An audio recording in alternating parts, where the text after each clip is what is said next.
Hello guys, so today we're changing out it's a brake disc slash wheel bearing on this 07 F150. Right now I'll show you what I'm talking about. These come with the bearing and the rotor already in one. Let me get it to open this box. There's the part number.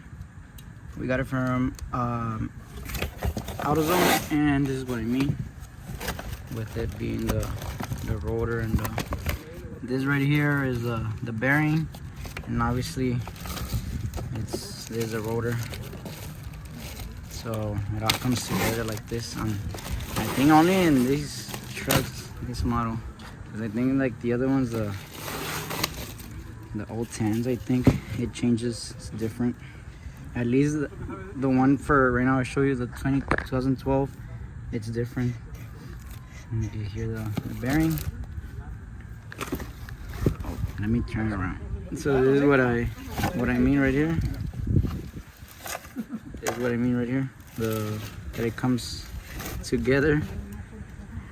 Right now I show you the F150 that I was talking about, that we did a bearing swap, and this part didn't come with it. And it's different. I guess the mechanism is different.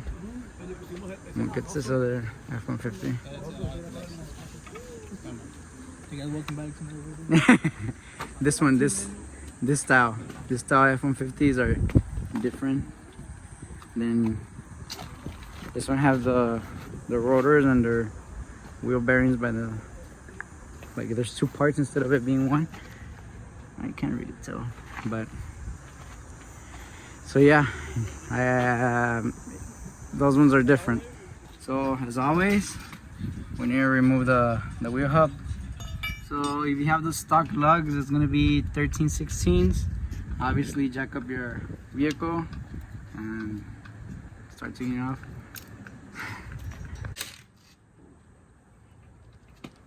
Oh no, bring me the yellow hammer.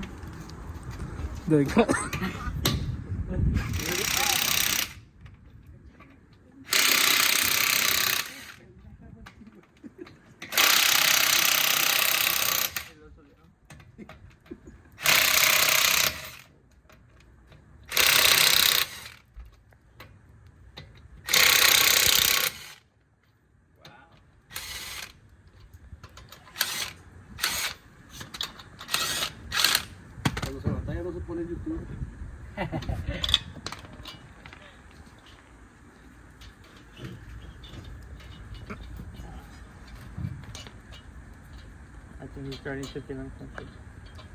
So now that the wheel's off, look at this little lock. You have to take it off right here.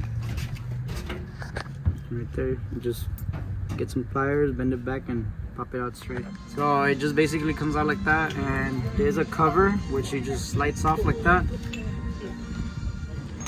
I'm using a 36 for the lug in there.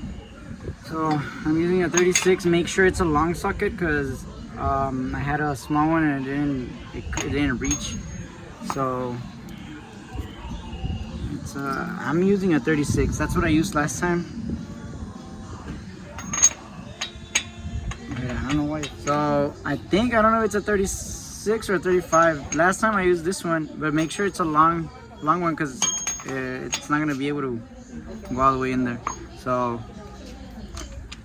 you're just basically gonna yeet it out and it should come out. And right now I'm just gonna untighten it, and we need to undo this one too. Right now I'll show you. So we had to use that as a cheating pipe. We basically used the breaker bar because this thing was on there. So if you have any troubles with your impact, you might need a breaker bar and the cheating pipe right there. Yeah, now that's basically off. We just use this, and it comes out like that. But yeah, we were having a hard time. I guess the 36 did its job. I had slipped ones on James, but that's why it looks like that. But I guess the 36 did its job. And right here, I think they're 13s right now. I'll check just to try to move it out of the way to remove the rotor. My bad. Like this one right here, it's not. It is 13, but it's not what we changing. We're actually moving this one. So for these ones in the back, you're gonna use an 18 to get a better, I guess, so that your ratchet or anything, so you have a better spacing. Try to turn the wheel to the opposite side like this. Look, you can fit the whole impact in there.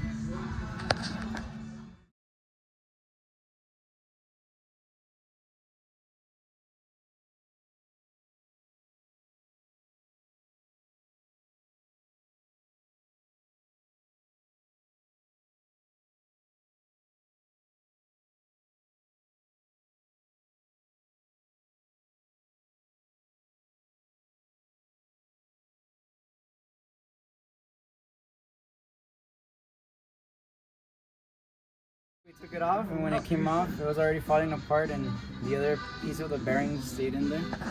So it's just a matter of moving it a little bit more, like that.